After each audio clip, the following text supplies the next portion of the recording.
Welcome, and congratulations! You're about to join in the excitement and fun of learning to decorate. The creative people at Wilton have set the standard by devoting over 50 years to perfecting decorating ideas. They design new products and produce publications just to make it easy to bake and decorate all kinds of delicious cakes, candies, and cookies.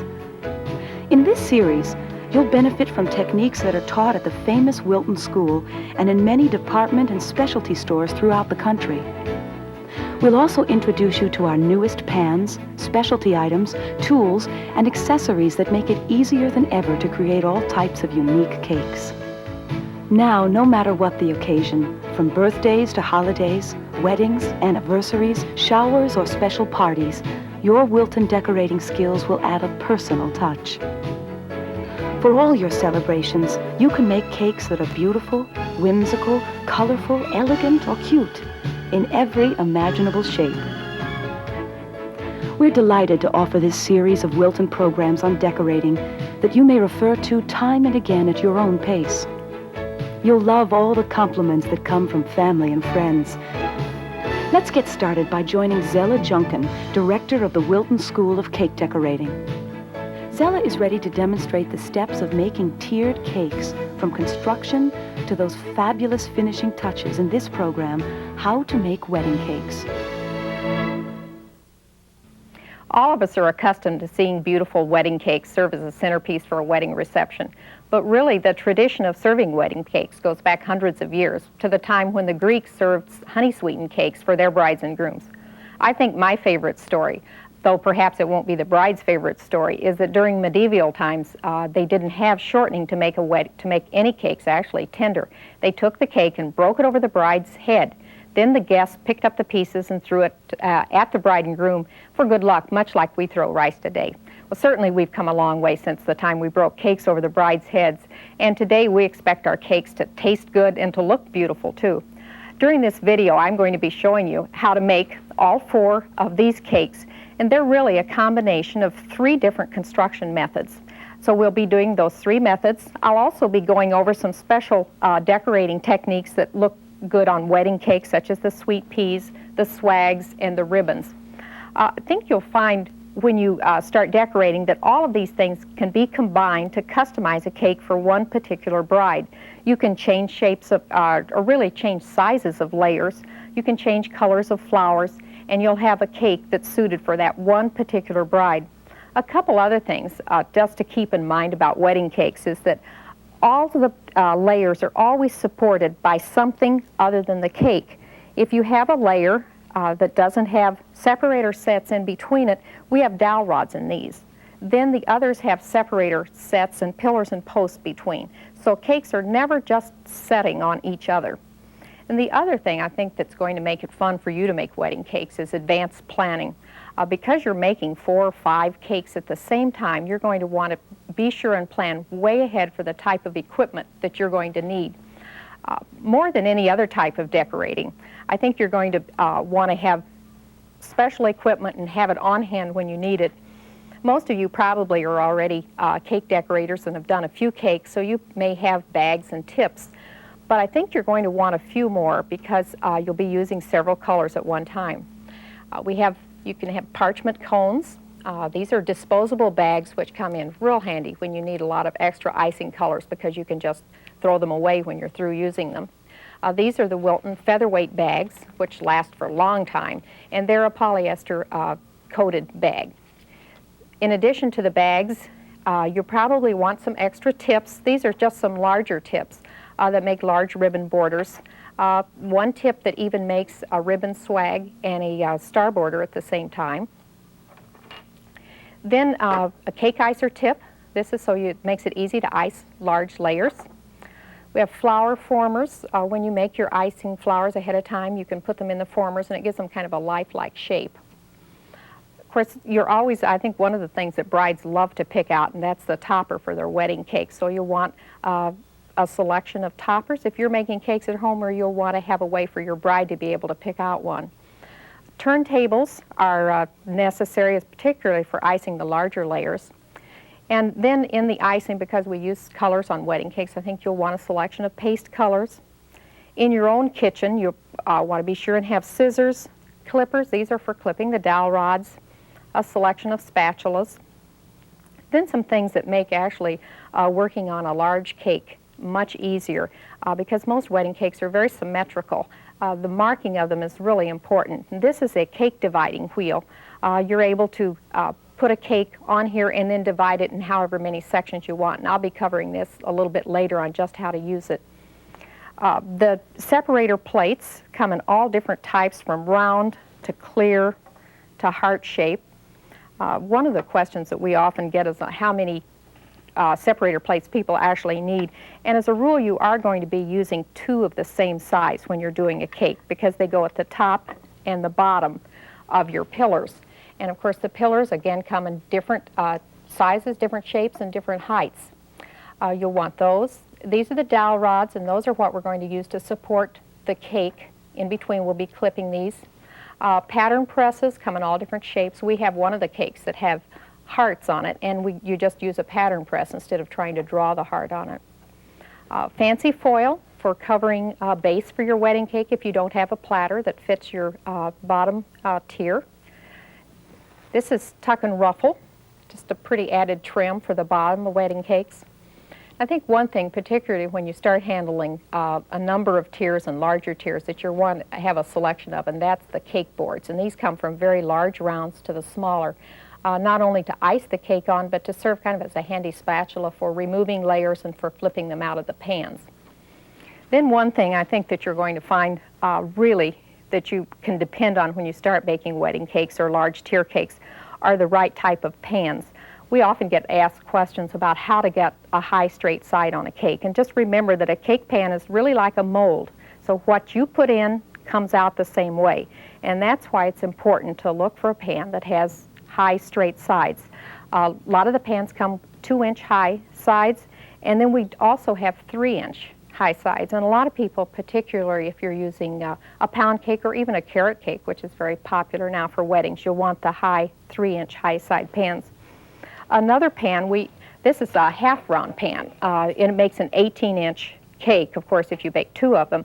Nowadays, a lot of ovens, you can't get an 18-inch round pan in the oven. So with this, you're able to make a real large bottom tier. Before we really get into decorating the cakes, in the next section, I'm going to be giving you several hints on how you can handle those large layers of cakes.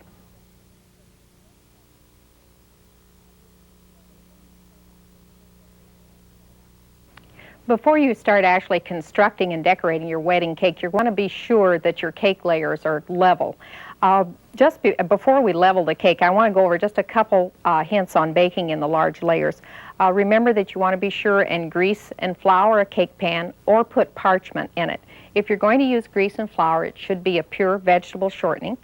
After it comes out of the oven, you want to cool it on a rack, and this is important because the air should get underneath the pan. Otherwise, it's going to get sticky and moist on the bottom. It should cool about 10 minutes, or in the large layers, 15 minutes. Then, if you're sure that you've cooled the cake for the right amount of time, then all you have to do is flip it out. Now, the thing to remember when you're handling the large layers is that you always need something the same size or larger than the cake to flip it out on, and you're always going to have 2 surfaces. I'm going to put the cake actually back in the pan because I want to talk to you a little bit about leveling it. You either, after you've cooled your cake, you can either flip it out and actually level it out of the pan or in the pan, and use a serrated knife if you'd like. I like actually the bottom layer. I like leveling in the pan because you always want the bottom layer. You want a full 4-inch high layer on the bottom of your cake. And so if you level this in a 2-inch pan, you're going to be sure that you have 2 2-inch layers. The top layer, maybe the 6-inch layer you may have on the top, you probably will only want 3 inches high, so maybe you'll level that out of the pan. Then this is how the cake boards really come in handy. You can use these just like a large spatula to actually remove the top of your cake.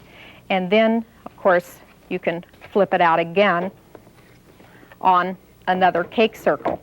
So you can see that as long as you have two things to use with each cake. You're never going to be in danger of cracking or breaking that cake.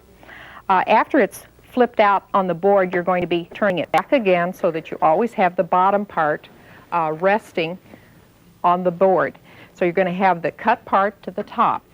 Then I'd like to show you, I have a cake ready. This is a 10-inch round that's been just crumb coated. Now, I'm not really such a bad decorator that I left all these crumbs in, but I think you're going to find, particularly when you're doing wedding cakes, is that most people like to get as much done in time as possible.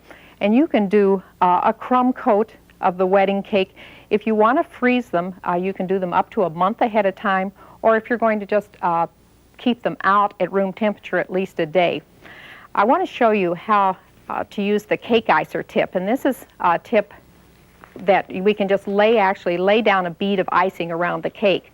I have it in a 16-inch bag, and this has a thin buttercream icing. I have the 10-inch cake on a same-size cake circle. We have this on a 10-inch board. And to use the cake icer tip, you just rest it lightly on the surface, and then as you squeeze, you're going to just lay a bead of icing out on the cake. I am putting this on the crumb-coated cake, and the reason you crumb coat a cake is this is just a light layer of buttercream, thin buttercream icing that you put on ahead of time and smooth out. And this way, when it dries, then your crumbs dry in this coat, and you can put another layer of icing on, and then you're sure that you're not going to get any crumbs in the cake. Now, when we talked a little bit before about freezing cakes, the thing that you want to remember is if you're going to freeze a cake, that it must be wrapped very tightly. You can put it in your freezer, in a carton, then put a plastic bag over that so that you're sure that it's airtight. The other thing to remember is if you're freezing an iced cake, is that you always let it thaw before you start decorating on it. In other words, you're not going to take it right out of the freezer, put it into a hot room, and then start decorating. You're going to let it thaw while it's in the carton, and that way you don't get any moisture building up on the cake.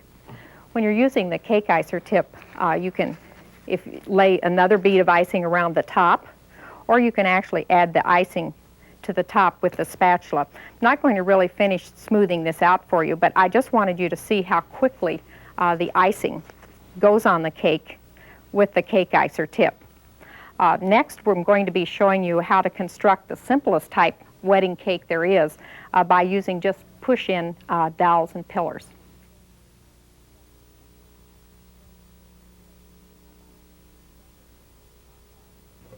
The first method of construction that we're going to talk about is the push-in pillar type. And this is the easiest type of wedding cake to make because we have our layer on a separator plate, and then all we need to do is just actually push the pillars down through the cake, and it rests on the lower level. So you have no dowel rods to put in. But no matter what type of construction that you're going to use, there's a couple things to keep in mind, and that's how important it is to mark a cake. You not only are going to mark where you're going to put the decorations, but you also need to determine the front and the back of your cake first.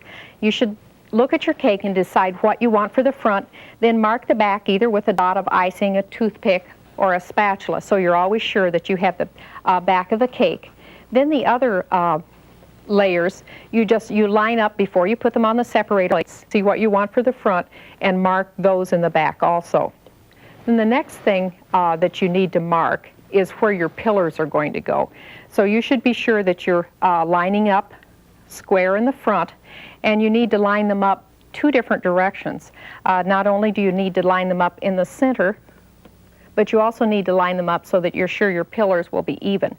So you're going to just press it down lightly into the icing, and on the bottom of the separator plates, of course, where the pillars are going to go, there's little marks, so you're able to put those into your cake.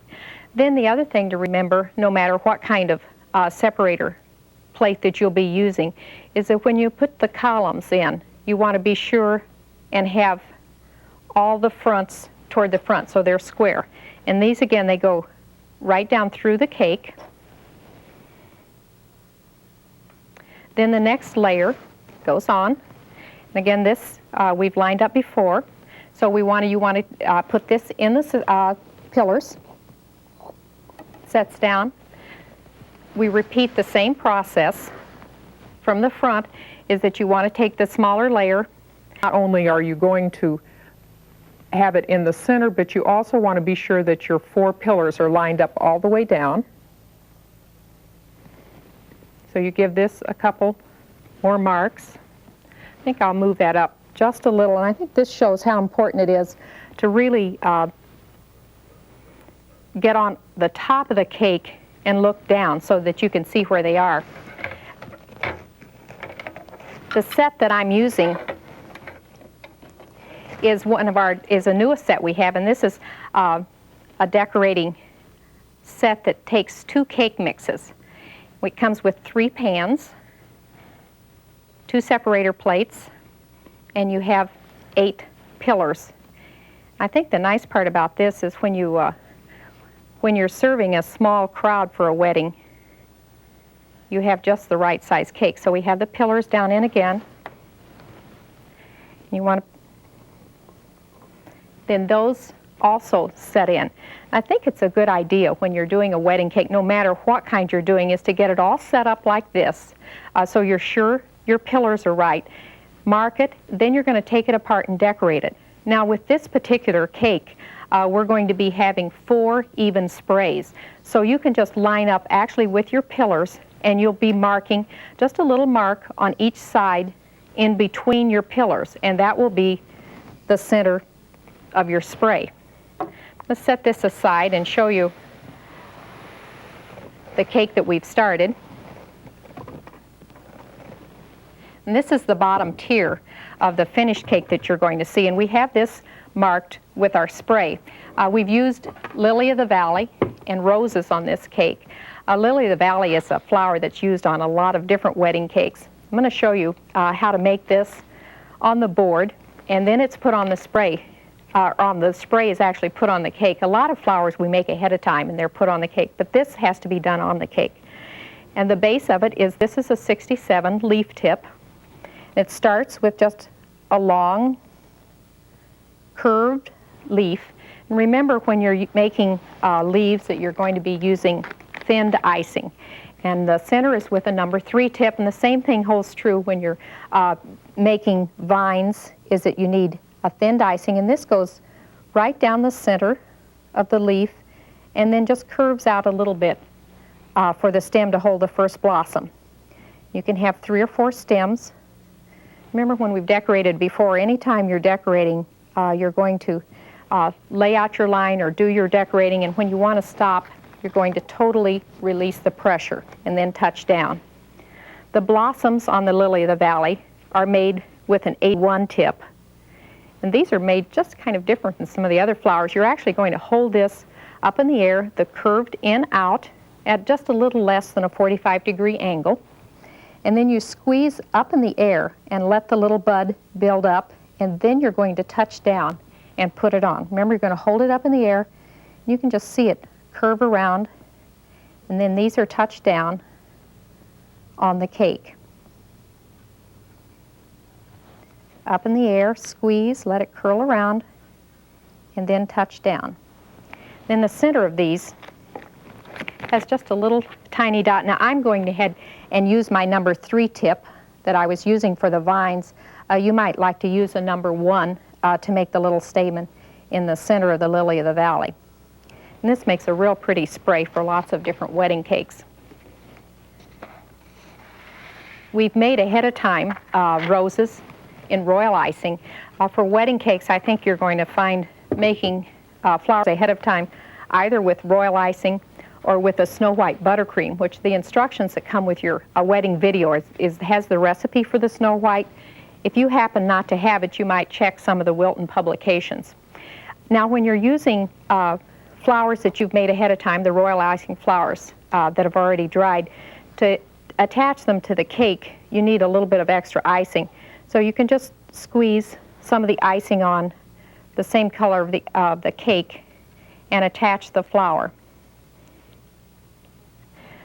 When we talked a bit before about freezing cakes, I think freezing cakes with the base icing on them, if you do that, you want to be sure and wait until now to put your flour spray on with the royal icing flours. You would never want to freeze a cake with royal icing flours on it. But put the spray, I think we'll add just a small yellow flower. Remember when you're making flower sprays that you're always going to have a center of interest, whether it's with two blossoms, a larger one, or the ones with the heavier color in the middle. Then of course, no matter when we put the flowers on, you're always going to add the leaves at the end, and just a few leaves in to fill it out. Now, most of the time when you're making cakes, you'd be adding a flower spray before you added a border. This one happens to be done just slightly different because the borders on the cake, and I think especially you'll tell when we look at our finished cake, these borders and sprays actually come down over the border of the cake, so you're going to have to add the flowers before you or after you put your border on. So a few extra leaves just to fill in. Then you would reassemble your cake. Remember, we're always going to take the cake apart before we take it to the reception site where we're going to be serving it. This 3-layer cake, I think, makes a perfect cake for a small at-home wedding, maybe for a shower, or even a birthday cake for your a very special occasion. I think one of the things that I like most about this is because it is fairly small, you're able to use a favorite cake plate to serve the cake on. We finished the cakes with more floral sprays and then added an accent piece at the top with some extra flowers.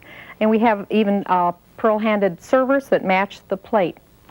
Next, we're going to show how to make a very large wedding cake and show you how to do the dowel and pillar construction.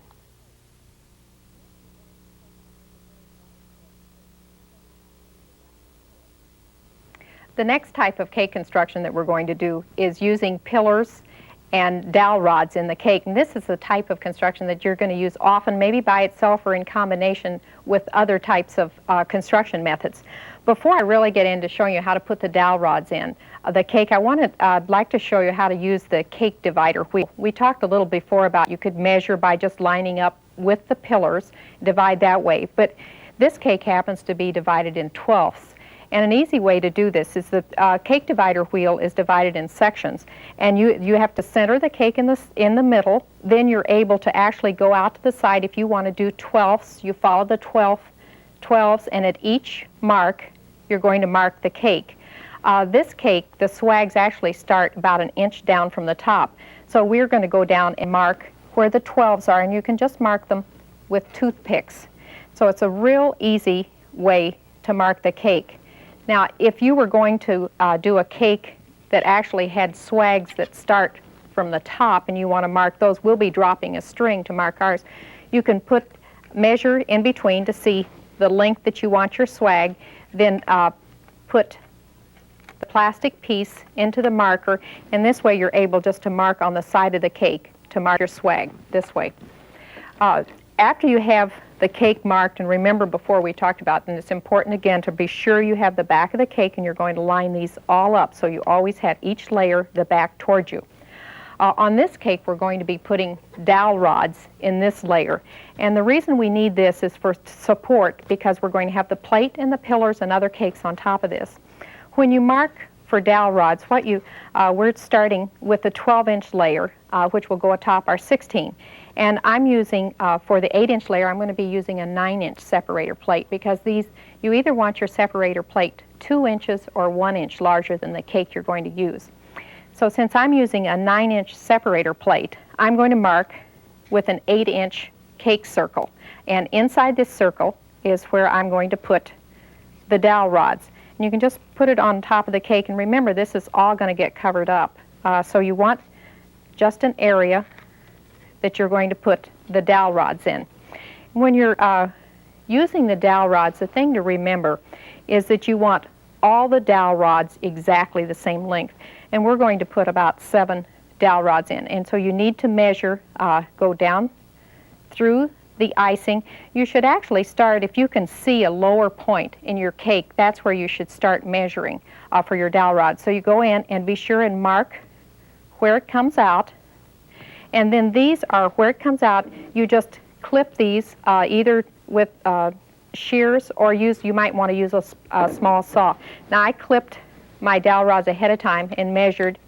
And the important thing to remember is you might want to mark the one you start with so you're sure they're all the same length. You want the dowel rods the same length always. And you might take just a little fine piece of sandpaper and go over the ends of the dowel rods. Then these are placed inside the circle. And when you're using the pillars, you might kind of just keep in mind you have them close to where the pillars are going to go. Remember now, these are going to go down in, and these are all the same length. And of course, the reason you want them like this is because this is going to actually be the support for your cake. And then we have the 9-inch separator plate, and I've already put my pillars on, and again, we talked before about being sure that these are lined up. And a lot of times I'd like to add just a little bit of confectioner's sugar. You can use shredded coconut here on the top, and what this does is keeps the separator plate from sticking, because when you start serving, you're of course going to be dismantling your cake. So the separator plate then just goes atop this layer. Then we'll be adding another layer on top of this, and I just want to show you how these set on because I already have the other layer. I put dowel rods in our 16-inch layer, and then this goes atop this. Sometimes I think when you're doing a very large cake, I think when you get to the reception side, it certainly helps to have someone perhaps along with you that's going to help you line the cake up. Then the 8-inch layer goes on top of this one. And remember, we're always going to dismantle that cake before we start taking it to a reception site. I'll be showing you the finished cake and some of the extra little accent pieces that we're using on this cake in just a minute. But I want to show you some of the designs that we've used on this cake that I think you'll be using a lot for wedding cakes. And one that we talked about, the swags, instead of, if you're going to have it from the top of the cake, it's easy to mark with a marker, but when you're starting in the middle of a cake, you can mark where you want a swag to go just by dropping a string. And you do, remember we had our cakes divided in 12ths, and we're going to start when you use a string. This is, I think even when you're decorating a cake in royal ice or in buttercream, you might want to use royal icing just thinned with a little bit of corn syrup to make the string work. When you do the strings, you're going to actually let that icing just drop out of the tip and move across and hook it on. You don't really want to move your bag up and down like this. You get a much clearer, truer line if you just let it drop. Then, because we're using this as a guide, really for our swags, we're going to make the swags. This is with a number 16 or 17 star tip. And when you're making the swags, the thing you want to remember is you're going to start with a light pressure and start building up with a zigzag, and then as you get to the center, you want heavier pressure so it puffs up in the middle, and then come to the top and even off. Remember, you're going to start with light pressure, build up as you get to the center, and then as you come around, you're going to ease off on the end. And then you would be dropping, in this one we would be dropping actually 3 more strings on top of our swags. Another accent, we actually have on this cake 2 different types of bows. We have one made with a number 3 or a round tip, and then we have others on the centerpieces made with a 103 ribbon tip. And when you make bows, you're going to start with the ribbon tip with the wide end down on the surface. And what you do is just, it's really like making a figure 8 lying on its side. You'll be starting in the center and going up, around, down, up again, down to the center, and then just add little bows on the end. And this same process is repeated whether you're using a number 3 or a 104 or 103. The same process with the bows is that you're starting at the center, up and around, down, up, meet in the center, and then just make little ribbon streamers.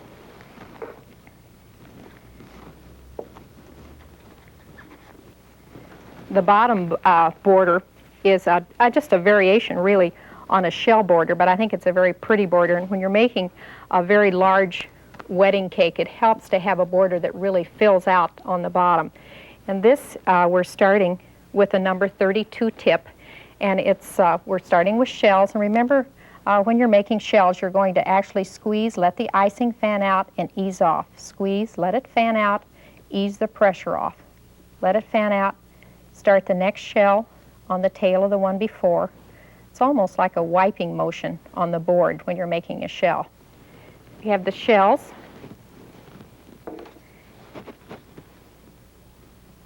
Then across each shell, this is a number 16 star tip, has just a little tiny zigzag border at an angle across the shell.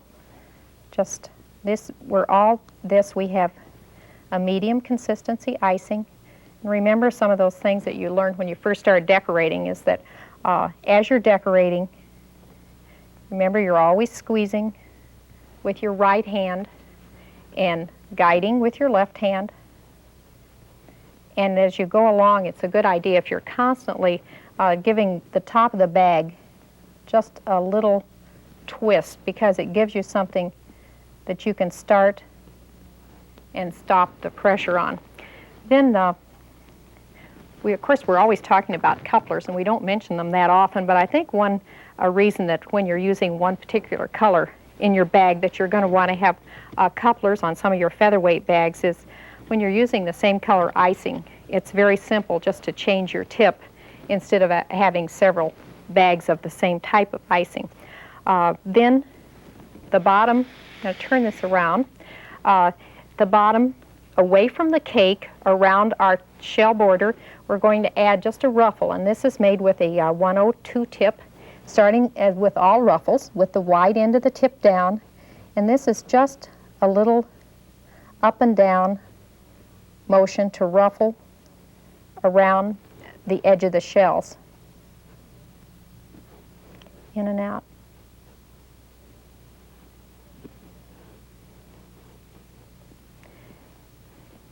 And remember, when we talked a little bit before when we were making wedding cakes, is that you're always going to be taking the wedding cake apart before you get to the reception site. I think we want to go take a look at our completed cake, and I want to show you a few of the special features that we have on this cake. After you've gotten your wedding cake to the reception site, of course, you're going to reassemble it again. And after we've added the plates and pillars, we've added around the edge of each separator plate just a small shell border. And I think you'll want to do this with most plates. It gives a little finishing touch. Also, one of the last things you'll want to do is to add the ornament. And also around the ornament, you might want to do a small shell border. I'd like to show you just a few of the added touches that make this wedding cake really special. And that's the lace pieces and the figure piped little lovebirds we have on. If you're not familiar with this type of work, you might want to review some of the Wilton wedding publications. But the lace piece is made with royal icing, and we have it on a wire. I think kind of an interesting thing, often you want to attach something to the center of the cake and want it to actually go down into the cake to give it support. To do this, all you need to do is heat an ice pick or a sharp pointed object, heat it, and then put it right down through the separator plate, and you'll have a small hold so you can put through the plate and into the cake to hold the pieces up. We use the 102 tip to make the bow on the lace pieces, and then we use that same technique with a number 3 tip to make the bows on the side of the cake. Now on this cake, the bottom 2 tiers will serve about 185 people because we always keep that top layer for the bride's first anniversary. When you're cutting a cake, remember, just like when we're transporting it, you're going to take it apart and cut each tier separately. When you're cutting these large tiers like this, you're going to cut circles around the layer and then cut through those to make the wedding cake servings. If you've lost the instruction sheet that came with your wedding video, you might want to look at some of the Wilton publications because we have charts in there that show you how to cut all types of layers of cakes. Now, in addition to this method of construction, we have 2 more that I want you to see, and next we're going to be looking at the stacked method of construction.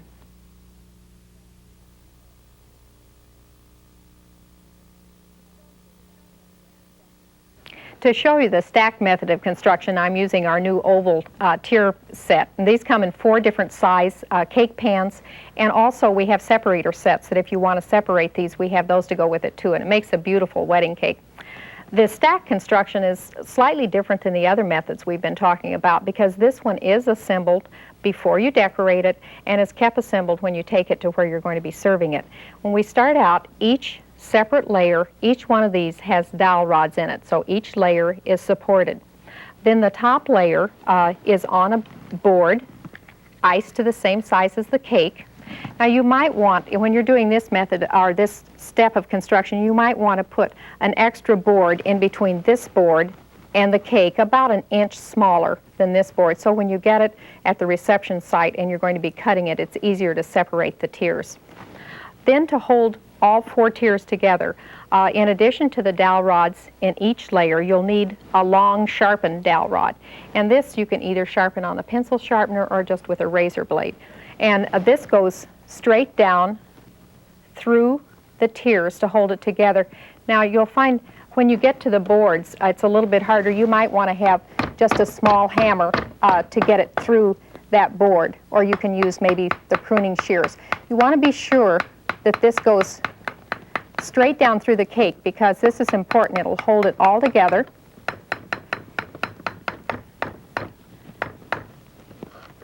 Then at the end, now we're going to just push this down through. And on most cakes, you're going to find that this really doesn't make that much difference. We have a spray of flowers across the top of ours, and of course on most cakes you're going to have an ornament on the top. Now before we really get to finishing this cake, I want to show you a few of the things that we're going to use for decorations on it. We're using 3 different size ribbon tips for the borders.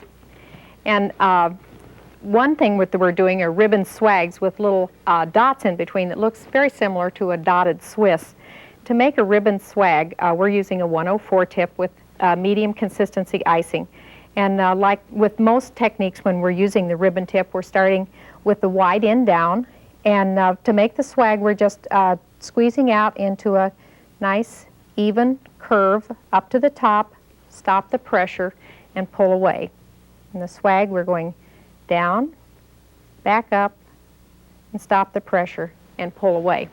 Now on the cake, within the ribbon swags, we have a series of small little dots. We're making this with a number 3 tip. Remember when you're making dots that you're going to squeeze and let the icing build up, then stop the pressure, and then just wipe the top off. You're going to squeeze, let it build up a little bit, stop the pressure, and just wipe it off so that you don't have a little top on the end. Squeeze, stop the pressure, and wipe it away.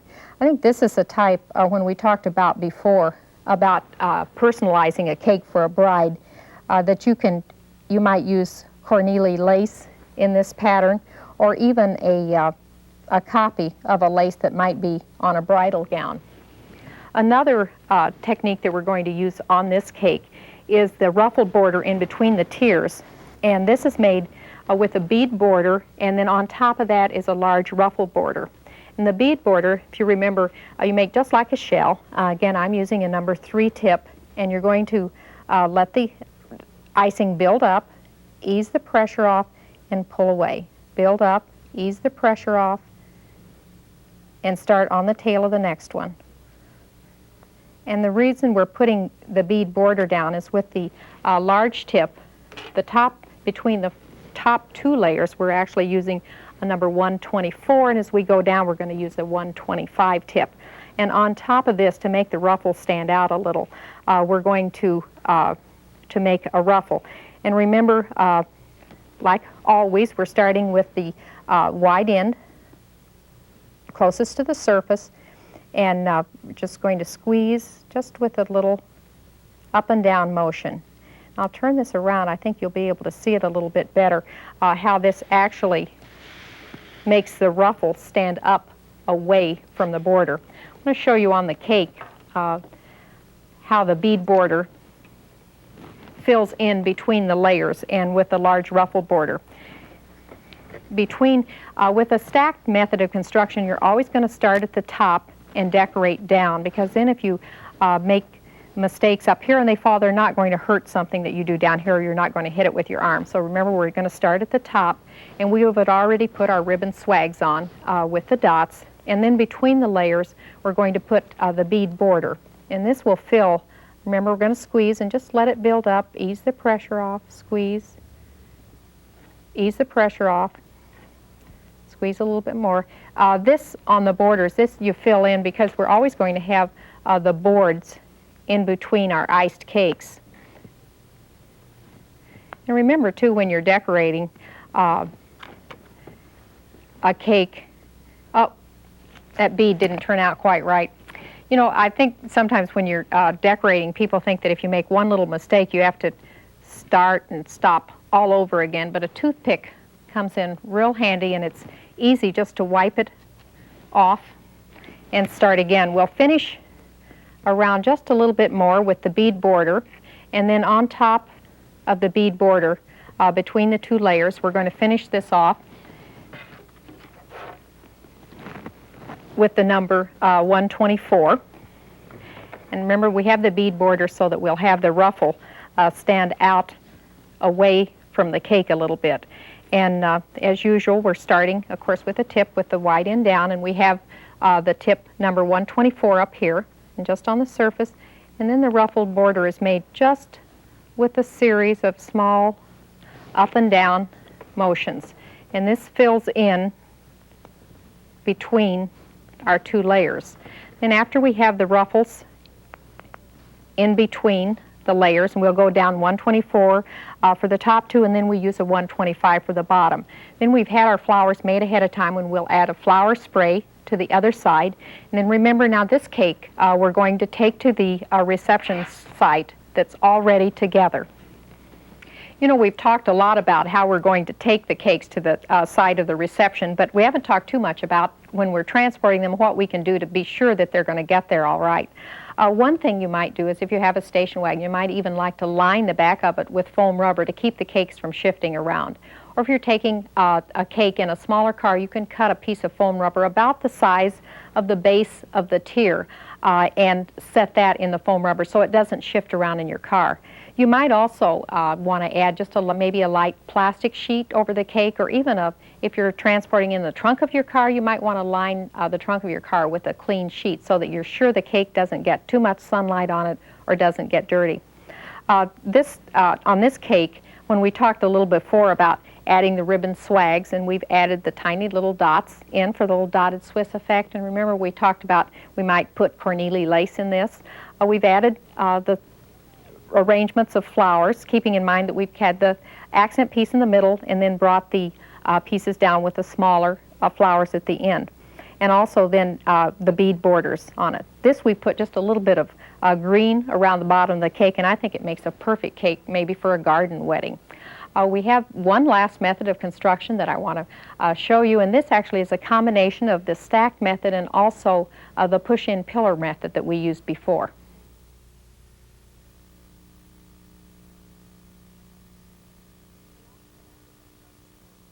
The last method of construction that I want to show you is a combination of two different ones we've used before. The bottom two layers are put together with the dowel construction. We have dowel rods supporting both the bottom two layers. We've used a square cake this time on the bottom with a round one. And then our top tier is added with the push-in leg construction that we talked about before. This one's just slightly different. This one is the crystal clear legs, but this will support our top tier. This cake we've decorated, it's really a real easy cake for you to do. And it's decorated with two different types of hearts and with sweet peas on it.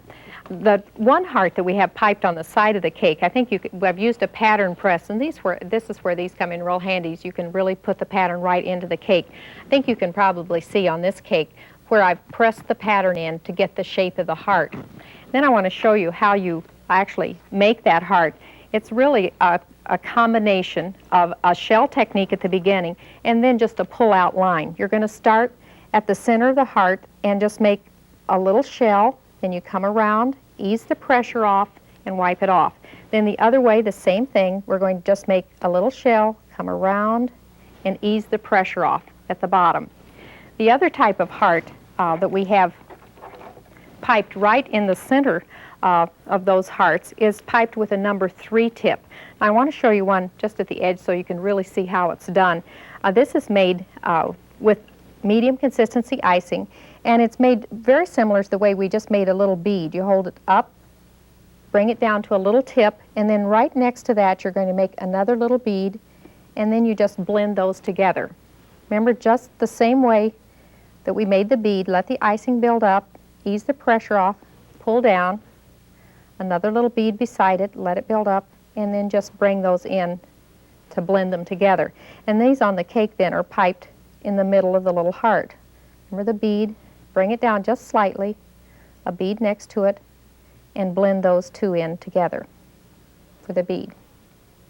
The other method that's on this cake that is an easy border to do is made with a tip that has actually it's a combination of a star tip and a ribbon tip, but it's all in one, so you can make a border that goes together. And this time we're going to start, it has a little star tip in the end and the ribbon tip toward the other end. We're going to treat it like a ribbon tip in that the wide end, or which is the star tip, is down toward the surface and the narrow end is up. And this you can make just a ribbon swag border. So you get an effect of using 2 tips at the same time, but you get them all with just one motion of your tip. Remember, when we make the swag, we're going to start with light pressure, and then as we go down, just a tight zigzag motion, and up to the top, and when we want to stop, we're going to stop the pressure and pull away. The other decoration that we have on this cake that's easy to make are, we've made sweet peas. These we've made with royal icing and dried ahead of time to put on the cake. You can make sweet peas 2 different ways. One with the sweet pea, this is again, it's a 104 tip. We're starting with medium icing, and we're going to start with the tip wide end down on the surface, and we're going to just lay out, lay out just a flat fan shape, stop the pressure, and pull away. Then the sweet pea has 3 petals. The center one, where again the wide end is resting on the surface, and you just kind of let the icing shoot out across the top and makes the center curl petal. Then one on the right side and one on the left side. Now you also can make these sweet peas, which is the one we're using actually on our cake, without the center back petal. And with these, you're just going to start, make the center petal, again the wide end down, let the icing fan out, make the center petal, then to the right and to the left. Now these type of sweet peas, you also can actually make these on a cake and they work great. But for this cake, we've let them dry ahead of time. And I want to show you how you actually, we talked a little before about putting icing flowers on a cake that we've made ahead of time. If you're putting individual flowers on, one at a time, you'll want to put just a little bit of icing on the back of the flower and stick them on. But many cakes are real effective with a large mound of flowers on them. And this, we need to start with actually a mound of icing to put them in so that the flowers are built up. I have a number 10 tip in my bag and the same color of icing that you have, and I'm going to just put a mound of icing and kind of come down over the surface a little bit. And this will serve as a base for the flowers. Then the flowers we just put at random in the icing. Oops. If you, I think also, in addition to the royal icing flowers, again, that are made ahead of time and dried, you can make flowers out of buttercream. And if you look at the 2 flowers side by side, a royal icing flower and a buttercream flower, you can tell the difference because the buttercream flowers, when they're dried, have a kind of a translucent quality to them and look almost like porcelain. They're just a little bit more fragile than the royal icing flowers. So after we've built up a mound of icing, put the dried flowers in it, then we will add, like always when we're doing flowers, we'll add the leaves at the end. And then the way we've talked about a lot of the other cakes before, that before you would take this cake to where you're going to serve it, we wouldn't be putting the top tier in. When we get to the reception site, then we're going to be adding the top tier. Remember, when we get to the reception site is when we're going to add our top tier that was on the crystal clear pillars, and also add the ornament at the end. In this cake, remember, we had the two different types of heart on it, with the one that we piped with the shell technique and the star tip with this, and then we piped in the center the small heart with a number 3 tip that was made with 2 small little beads side by side. And then we have our swag border that we made with the combination tip.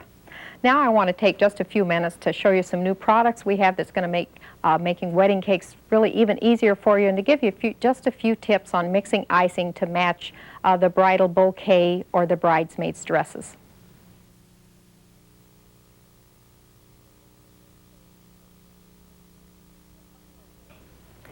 You know, finally, there are 3 other cakes that I would like for you to see. Plus, I want to go over a little bit about how to mix colors to match a bridal dress or a ribbon. One of the newest stands that Wilton has is called a floating tier stand. And this is a metal stand that you could, the cakes are just resting on separator plates, and all you have to do is set them in the stand. This stand is perfect, of course, for the rolled fondant cakes, which are heavy and are a little bit harder to support with pillars. And also for those people, lots of people love cheesecake or angel food cake even for a wedding cake, and it's perfect for that because you can decorate each layer and just set it in. Then when you're doing a large cake, I think you might want to use a fountain as an accent piece, and this is a good example of a large cake that uses a fountain. And the fountains also have a ring around that you can put fresh flowers in for an accent piece. Also, we talked a little bit before about how you can personalize a cake for any particular type or size wedding. A lot of times when you need extra serving pieces, you might like to add satellite cakes to your main cake. And this is a good example of that type of cake in that it's hooked together with the stairways. Now, in addition to those cakes, I think there's a few products that I'd like to tell you about that we have now. One thing we've talked a little before about are the Wilton publications. And I think you might like to pick up some of these. They have a lot of good ideas in them. They have serving charts and recipes for icing. Then, of course, we talked a little bit about we make lots of products for you to make it easy to make weddings real special. And now we have ring pillows, we have servers, garters, even 2 sizes, or 2 different types really, of champagne glasses just to add to your weddings. Then just last a little bit, I think I get more questions from our students and our customers on how to mix icing to match something, to match maybe the bride's dress. I think when you're starting to decorate wedding cakes or any cakes, sometimes it's a good idea just to look and keep an example of what icing can do for you. These are done in royal icing, and I've just mixed a few colors together just to give you an example of different shades. This happens to be in Wilton the copper, a watermelon, pink, and lavender, and this are violet color, and this is the royal blue. Now we have sky blue, and that gives a little bit different shade, so it's a good idea just to keep in mind what the base colors are. Then if you want to match something special, perhaps like the ribbon on the bridal bouquet, you should look at it and decide what color you think that's closest to. Now I am starting with pink icing, and if you look and think the base color is pink, you're going to start with just a small amount of icing on a board. You don't want to start with a large bowl. Put this on the board, and then because it has a slight tone of the copper tone in this pink, I'm going to add just a little bit of copper icing to this. Now you could start with the pure colors, but sometimes I think it helps to mix the icing up ahead of time in the colors. And these can blend together. And the reason that I like to do this on a board rather than in a bowl is it's easier to see. You can even move the icing aside and see when you're getting the right tone. If you hold that, you can see you're getting very close to the ribbon tone, and that was mixing pink and copper together. And what you do when you finish that is, of course, you're going to save these, and you know then that when you start a large bowl of icing, that you're going to start with your base color, your pink color, and then with a big bowl, then all you have to do is start adding your second color to that. And then you'll come out with a color that matches something just exactly the way you want to. You know, I hope during this video that you've picked up lots of new and good ideas for making wedding cakes. At Wilton, you know, we know really how special it is. I think the wedding cake probably is one of the most important cakes that you might ever make. So I think when you go back and view the video, maybe look at some of our publications, you're going to see ways that make it easy for you to make a special cake for that special bride, and maybe that's yourself or one of your friends. Wilton products and decorating classes are available in your favorite department, specialty, and craft stores. For more information, contact Wilton Enterprises at 2240 West 75th Street, Woodridge, Illinois, 60517. Or for class information for your area, call our toll-free number